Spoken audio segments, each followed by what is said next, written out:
What's good, CDL fans? Now that we have rumored rosters for every single team going into Black Ops 7, I want to do a little early tier list talking about each roster and giving my overall ranking for them. Here's the last bit of roster mania info that has come out since my last video. If you didn't watch the last video, definitely check it out. We go through every single roster. Only thing that's changed is now Nero is looking like the fourth player on the Ravens instead of Geo. Nero coming in as the flex is definitely pretty different, with Lurks and Craze being a rookie sub duo and Slasher being the veteran main AR. I actually don't mind this. They would have a lot of pace. I do feel pretty bad for Geo, but I do think Nero is still a CDL caliber player, and I'm glad he's gonna be getting a spot. But let's get into it, and let's start out with the absolute easiest one. It's gonna be Optic. I'm putting them in S tier. I mean, listen, they looked almost unbeatable, as close to unbeatable as you can get at the end of last season. They stick together, obviously coming in as the S tier, winning back-to-back events at Champs at EWC. Now let's start working our way down the line, as you can see at the bottom, starting off with the Carolina Royal Ravens, as we just talked about their roster. For me, it's like maybe they could have some potential if Craze and Lurks come in as a sub duo that are rookies and really take over. If they play like Mercules, if they play like Rencor, they play like some of these great rookies we've seen in the last couple years, this team could jump up. For me, I just kind of think I have to initially put them in D tier.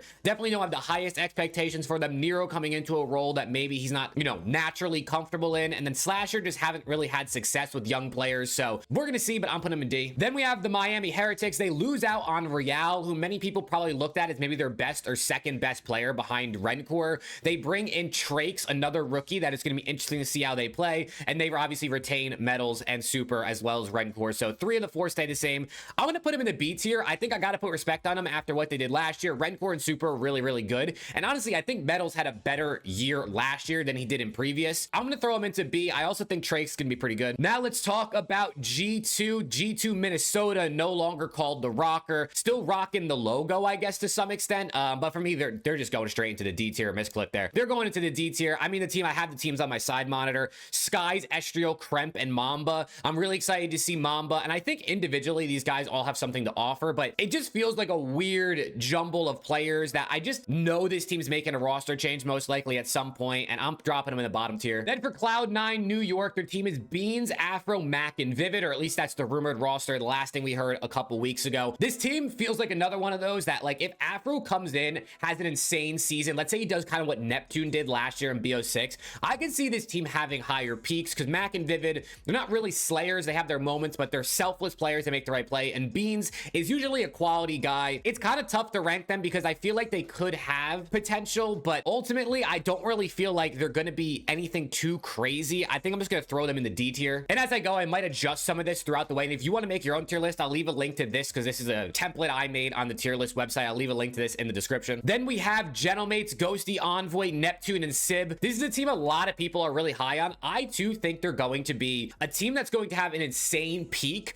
but also I feel like we'll have a low floor. I mean, Ghosty, Envoy, even Neptune and Sib all last year had times where they were just getting cooked. Like, they just were pretty much like just double negative on the map. It was not going well, but also all those guys have the capabilities of popping off. So I really think they're going to fluctuate a ton, and for me, that just kind of nets them in the B tier. I might adjust the tiers as I go to sort of make this, so I'll actually slide them over, and then I think I might put C9 at the top of the D tier for now, and we'll kind of try to do it in the tiers. But this Gentlemates team, to me, I think is going to peak at like an S tier team, but they might honestly be a C tier team at times as well and lose to teams they shouldn't. Now for the Falcons, tough one to rank, right? You got Exted coming into his second year. Really seeing how well he jumps or how much of a jump he makes is going to be the biggest part for them. Kismet, Kismet, Celium, and Preddo, all players, all MVP caliber players now grouping up, seeing what they're going to do. And this team to me feels like they're like the B, C tier. I can see them having even like A potential because of how good some of the quality of their players are. It definitely feels like they're going to have some struggles as well. Similar to what I just said for Gentlemates, I can see them having a high peak and also a low floor. And I think for that, I'm going to slot them in the C tier. Just, I don't know if I want to put them on the same tier as the two above them. Now we got Vegas FaZe, one of the most controversial rebrands I think we've seen in COD. This team for me, and I've said it all off season, if you watch my content regularly, you know I've said this, I think they're underrated, bro. I think these guys are being underrated heading into the season.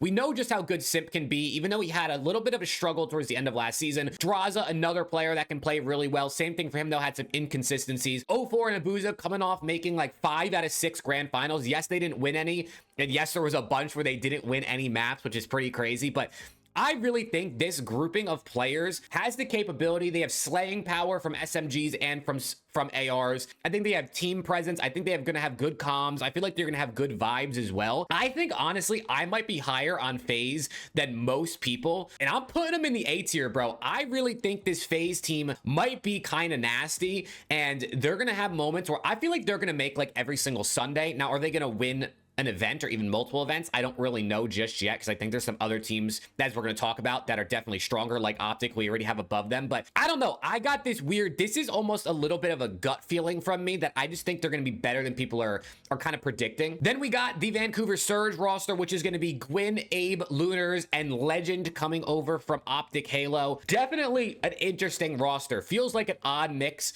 Gwyn, we know what he can do, right? He's been in the league for a couple years, definitely has slaying capabilities. Abe only played one event at EWC, but looked good with the Ultra. Lunars had a pretty rough rookie season last year, and then obviously with Legend, I mean, people know how talented he is in Halo, but Call of Duty is a different game. It's kind of tough to rank these guys, because I feel like they could be good, especially if Legend comes out and, you know, steps up into COD like we've seen some other top Halo pros do in the past. But also, Lunars, I feel like could be a weak point on this team. Abe still feels pretty unproven because he has only played one event, and he came into a roster with good players already that we know that would at least have some success. These guys are kind of tough to rank. I think I might put them at the top of the D tier, maybe move them up to C at some point, but I feel like Legend's going to be good, and it's going to help propel these guys forward. Then we have the Boston Breach. Another team is a weird one to rank because we saw last year what happened to them. They had super low floors, but also a pretty high ceiling. I mean, getting third at champs is pretty insane for this team.